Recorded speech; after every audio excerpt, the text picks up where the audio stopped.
بسم اللہ الرحمن الرحیم. السلام علیکم. جی بھٹو.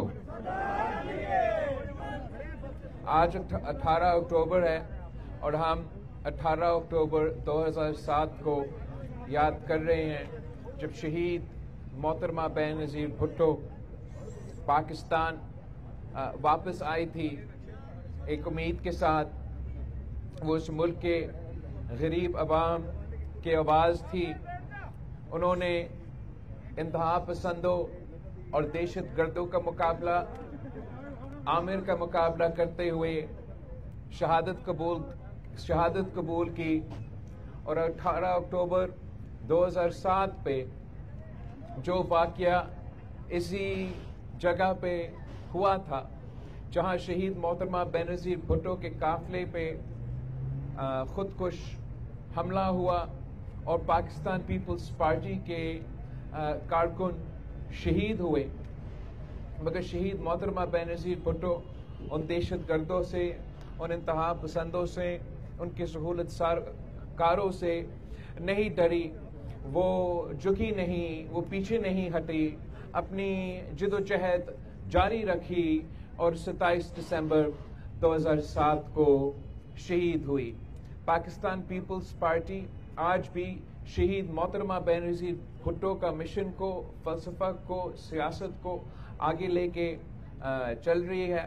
اسی سلسلے میں آج پاکستان پیپلز پارٹی کی سینٹرل ایگزیکٹو کمیٹی کا اجلاس ہو رہا ہے جہاں ہم ملک کے جو سیاسی صورتحال ہے اس پہ تبصرہ ہوگا. اور آپ کو جیسے معلوم ہے کہ اس وقت جو ہمارے ہمسائے ملک میں کے ساتھ سلسلہ چل رہا ہے اس کے بارے میں پاکستان پیپلز پارٹی بھی غور کریں گے.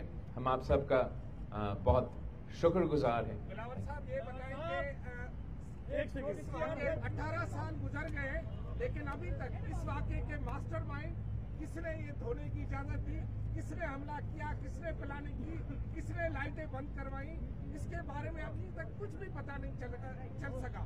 کیا وجہ ہے اس کی؟ پاکستان کی تاریخ میں بہت سے ایسے واقعہ ہوئے ہیں جو اس ملک کے قومی ٹریجڈیز رہے ہیں.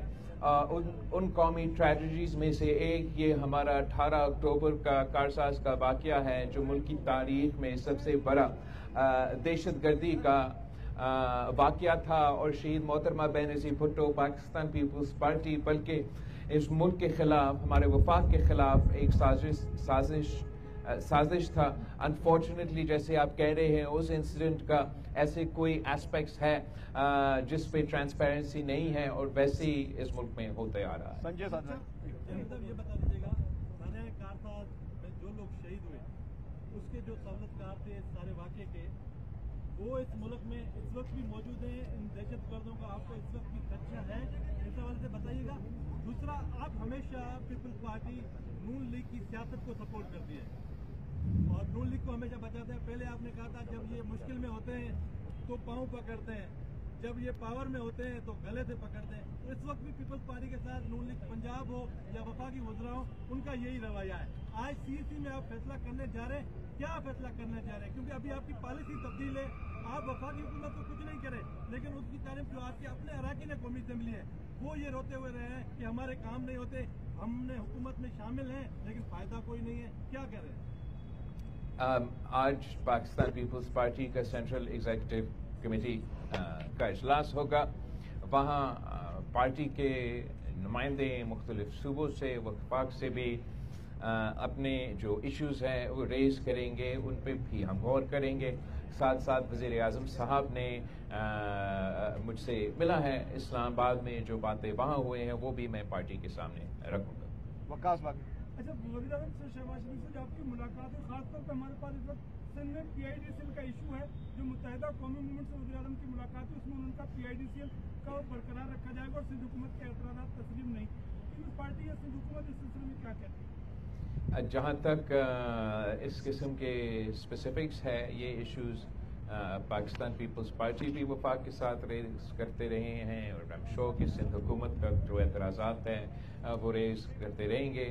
ہم خوش ہوں گے کہ کراچی پہ کام کے لیے کام کیا جائے. ہمارا تو مطالبہ رہا ہے وفاقی حکومت سے مختلف اسکیمز کے حوالے سے, کراچی کے پانی کے ایشوز کے حوالے سے, جو بھی کام ہو وہ ضرور آئینی طریقے سے اور 18ویں ترمیم کے مطابق ہونا چاہیے. اس کے علاوہ تو پاکستان پیپلز پارٹی تو بہت خوش ہوں گے اگر وزیر اعظم صاحب چاہے گا کہ مزید کام کرے صوبہ سندھ میں.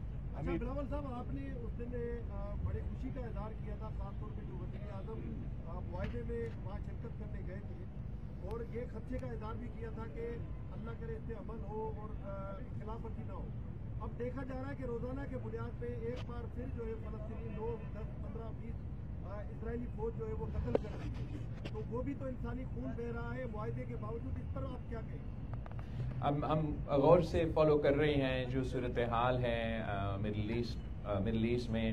ابھی بھی ہم سمجھتے ہیں کہ جو یہ پروگریس ہوا ہے یہ بہت بڑا کامیابی ہے, اور جس انداز میں اور جس طریقے سے آپ سب نے 2 سال سے غزہ میں جو جینوسائیڈ ہو رہا ہے وہ ہمارے آنکھوں کے سامنے گزرا ہے, تو وہی جو پہلے کہا تھا وہی خدشات ہے. امید تو ہیں اور ہم امید تو رکھتے ہیں, لیکن ماضی کو بھی اور ان کے تاریخ کو بھی غور کرتے ہیں. تھینک یو, بہت شکریہ سر.